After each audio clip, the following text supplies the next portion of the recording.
సాయిరాం తెలుపుకుంటూ, ఇక్కడ విచ్చేసినటువంటి భక్తులందరికీ సాయిరాం తెలుపుకుంటూ 2 విషయాలు మాట్లాడి మనం ఏ ఆధ్యాత్మిక కార్యక్రమం అయినా కూడా భగవంతుడికి సన్నిహితంగా, భగవంతుడికి దగ్గరగా, భగవంతుడితో పాటు భగవంతుడిలో సామీప్యంగా ఉంటూ మనం కూడా సారూప్యం చెందాలి, సాలోక్యం చెందాలి, చివరికి ఆయనలో ఐక్యమైపోవాలి. ఏ ఆధ్యాత్మిక చింతనా పరుడైనా కూడా ఇటువంటి ఒక పెద్ద గోల్ పెట్టుకునే ఆధ్యాత్మిక రంగంలో నడవాలి. అయితే శ్రీకృష్ణ పరమాత్మ మనకి ముందుగానే చెప్పాడు, అందరికీ అంత పెద్ద పెద్ద గోల్స్ ఉంటాయా? నేను భగవంతుడిలో ఐక్యమైపోవాలి, నాకు మరుజన్మ ఉండకూడదు, నేను శరీరధారి అయి మళ్ళీ ఈ భూమి మీద జన్మించకూడదు అని ఎంతమంది కోరుకుంటున్నారు? చూసారా? అంటే మన కోరికల స్థాయి ఏ విధంగా ఉంది?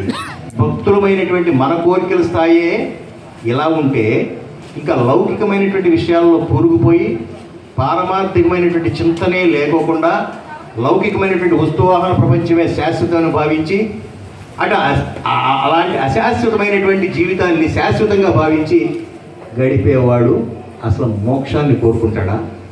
ఐక్యాన్ని కోరుకుంటాడా? మనం పెట్టుకోవాల్సిన టార్గెట్ ఏంటి? మనం అడుగుతున్నది ఏమిటి? భగవంతుడిని అడగవలసింది ఏంటి? మనం అడుగుతున్నది ఏంటి? అందుకని భగవాన్ శ్రీ సత్యసాయిబాబా అంటారు, బంగారు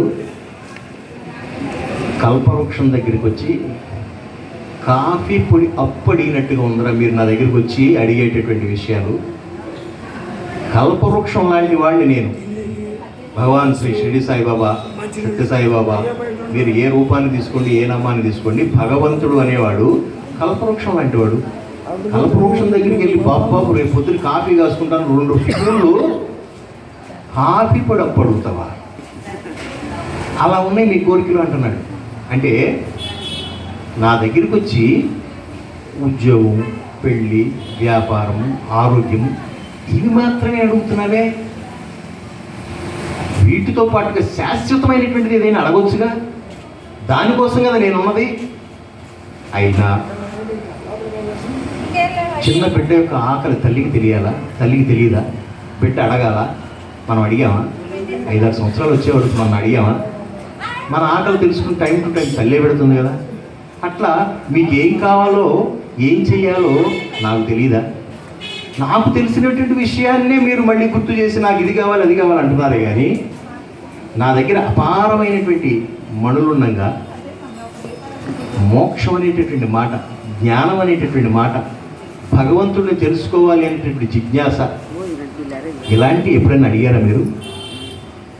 ఎంతసేపు కర్మ మార్గంలో ఉండిపోతున్నారు తప్ప, లేదు భక్తి మార్గంలో ఉండిపోతున్నారు తప్ప అల్టిమేట్గా జ్ఞాన మార్గంలోకి ఎప్పుడు వస్తారు? చూసారా? కాబట్టి మీరు నన్ను అడగవలసింది శాశ్వతమైనటువంటి కోరికలు అడగండి. అశాశ్వతమైన కోరికలు మీరు అడగవలసినటువంటి అవసరం లేదు. అవి మీ కర్మ ఫలితాలను బట్టి నన్ను అడిగినా అడగకపోయినా అవి మీకు జరుగుతూనే ఉంటాయి. చూసారా? మీరు చేసుకున్నటువంటి పూర్వజన్మ సుకృత ఫలితాల వల్ల కానీ ఈ జన్మకు వచ్చేటప్పుడు మీరు సంచిలో వేసుకొచ్చినటువంటి సంచిత కర్మలు ఇక్కడ ప్రారంభంగా మారి ఈ ప్రారంభాన్ని అనుభవించడానికి వచ్చి ఇక్కడ చేయవలసినటువంటి కర్మల్లో లోపాలు, అక్కడ చేసి వచ్చినటువంటి కర్మల్లో లోపాల వల్ల మీకు దుఃఖాలు ఏర్పడతాయి. ఇది నేను ఇచ్చింది కాదు కదా, మీరు చేసుకునేది కదా. అంటే దుఃఖానికి కారణమైనటువంటి మీ కర్మల యొక్క ఫలితాలే మిమ్మల్ని ఏడిపిస్తున్నప్పుడు అది ఆ సంగతి తెలుసుకోవాలి కదా, దాన్నే జ్ఞానం అంటారు. అది తెలుసుకున్నాక అటువంటి కర్మలను ఆచరించుకోకుండా, దుఃఖహేతువైనటువంటి కర్మలను ఆచరించుకోకుండా సత్కర్మలను ఆచరించడం వలన సత్ఫలితాలు లభిస్తాయి కదా. సత్ఫలితాలు లభిస్తే నీకు శాంతి లభిస్తుంది కదా. అదంతా మరి నీ చేతిలోనే ఉంది కదా. మరి నన్ను అంటావేంటి? నా దగ్గరికి వచ్చి ఓహో కింద మీద పడి పొర్లుతావు, దండాలు పెడతావు, కానీ నీ బుద్ధిలో నీ కర్మలో మార్పు చేసుకోవేంటి? అదంతా నీ చేతిలోనే ఉందనే సంగతి కూడా నీకు తెలియాలి కదా. కాబట్టి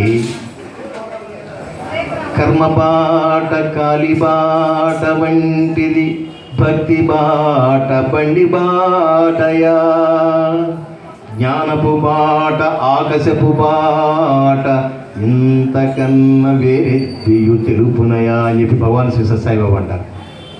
కర్మ అంటే పని.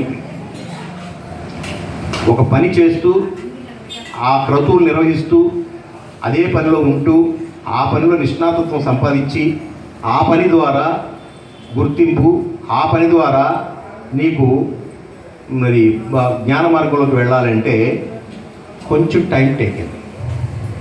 ఇప్పుడు ఒక ఊరు నుంచి మరొక ఊరికి వెళ్తాము అంటే నడిచిపోతాను అని అంటే ఇక్కడి నుంచి విజయవాడ ఒక రోజు రెండు రోజులు పడదు. లేదు నేను బండి మీద వెళ్తాను అని అంటే 2-3 గంటల్లోనో 2 గంటల్లోనే వెళ్ళిపోతాను. కాదు నాకు ఫ్లైట్ ఉందని అంటే ఇక్కడ ఎక్కితే అక్కడ పావుగంట దిగుతుంది.